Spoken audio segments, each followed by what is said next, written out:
Dan akibat cerita-cerita itu, orang-orang dari berbagai macam tempat datang ke situ. Dan apa yang jadi, saudara-saudara? Pastor ini duduk di ruang pengakuan dosa setiap hari lebih dari 10 jam. Ada yang bilang sampai 18 jam. Wow!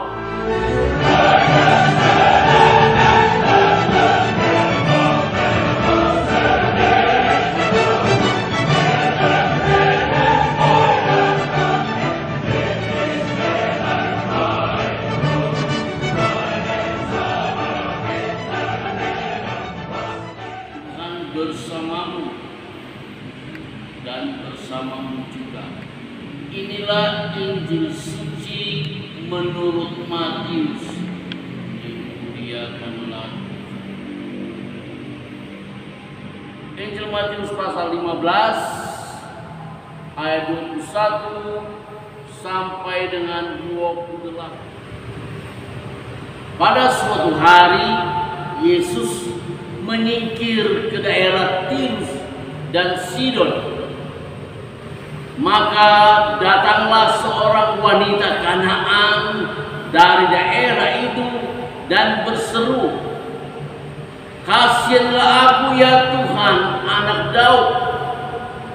Anakku perempuan kerasukan setan dan sangat menderita." Tetapi Yesus sama sekali tidak menjawab.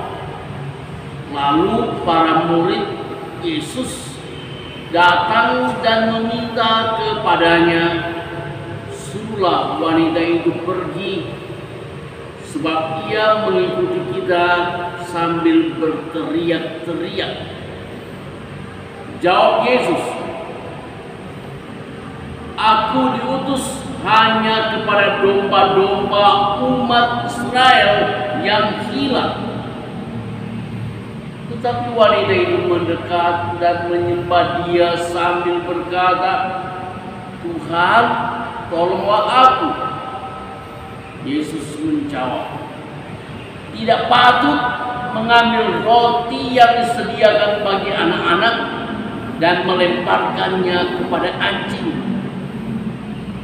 Kata wanita itu lagi, "Benar Tuhan, tetapi anjing-anjing pun makan remah-remah yang jatuh dari meja tuannya."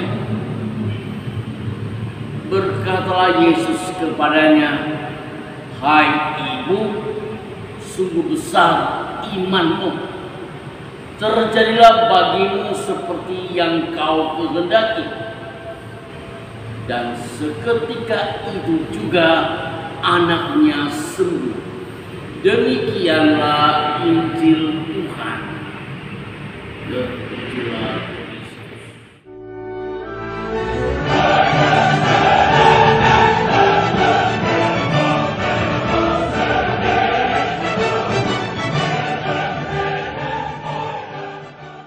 Saudariku yang terkasih, hari ini hari peringatan Santo Yohanes Maria Vianney.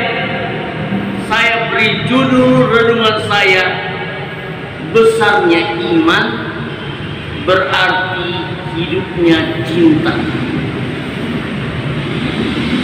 Santo Yohanes Maria Vianney,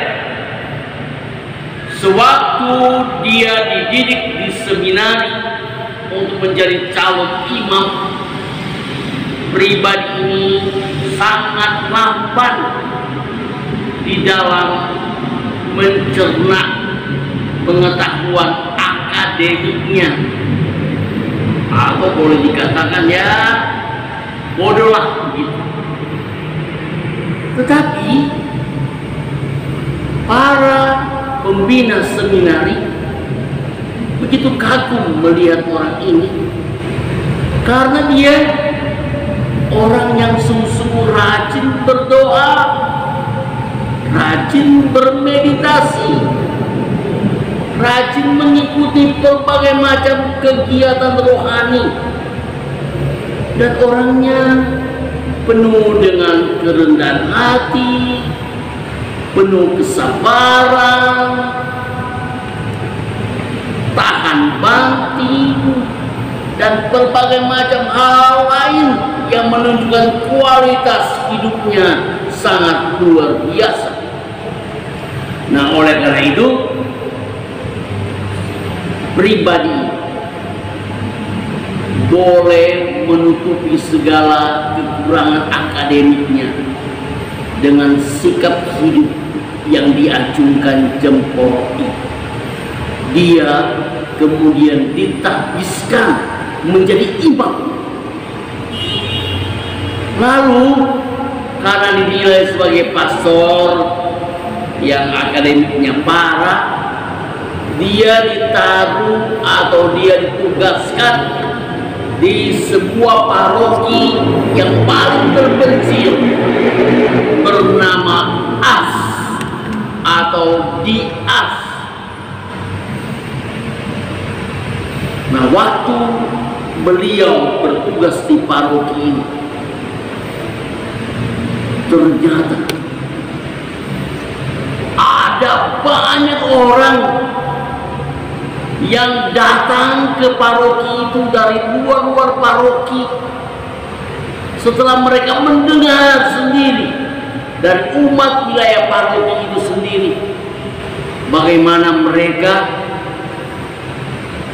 menerima sakramen tobat dari beliau.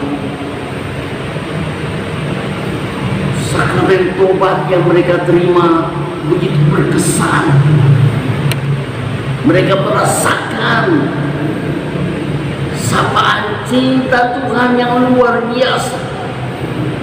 Mereka dikuatkan untuk bertekad bertobat. Dan akibat cerita-cerita itu, orang-orang dari berbagai macam tempat datang ke situ. Dan apa yang jadi, saudara-saudara?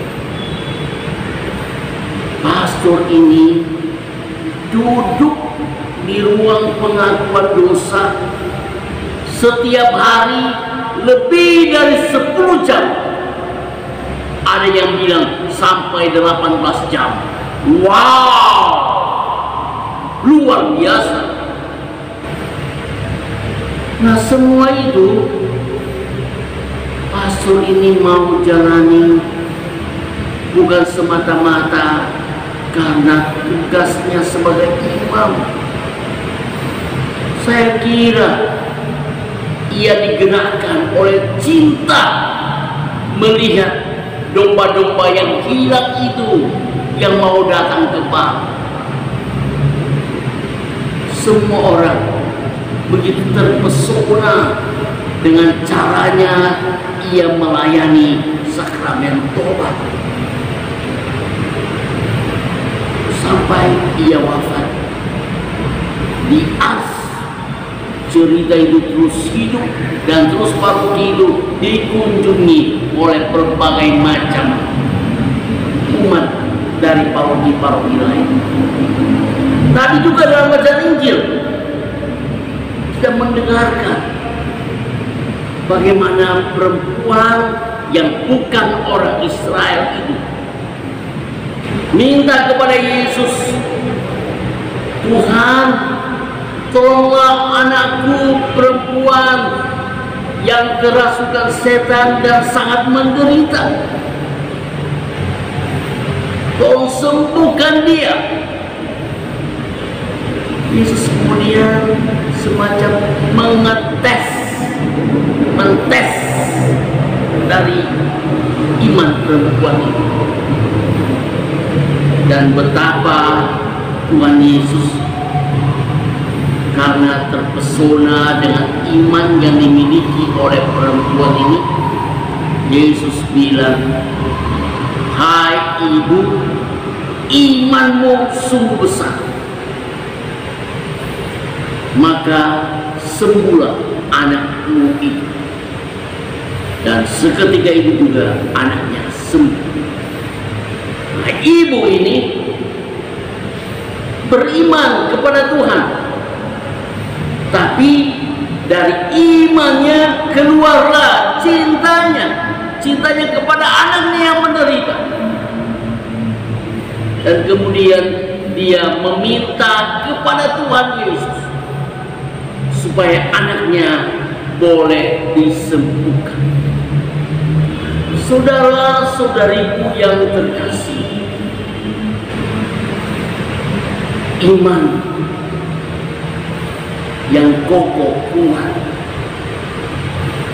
kentara, nampak dari cara hidupnya, di dalam ia tekun berdoa, di dalam ia penuh dengan ketabahan,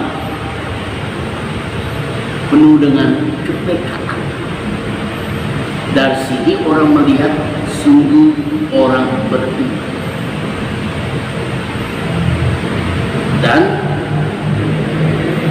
orang yang beriman pasti akan lebih peka lagi untuk melihat saudara-saudarinya yang lain, lebih peka dengan sesama manusia. Kepekaan ini adalah cintanya kepada semua orang yang akan bertumbuh berkembang. Orang yang penuh cinta belum tentu beriman. Dia mau mencintai karena dia memandang orang lain sebagai sesamanya. Tapi lebih dari itu enggak. Tapi orang beriman pasti penuh cinta. Kenapa? Dan inilah istimewanya orang Kristen. Yesus menunjukkan bahwa orang beriman harus mempunyai cinta. Cinta itu ditunjukkan Yesus di dalam akhir hidupnya. Ia menderita sengsara di kayu salib untuk keselamatan semua orang.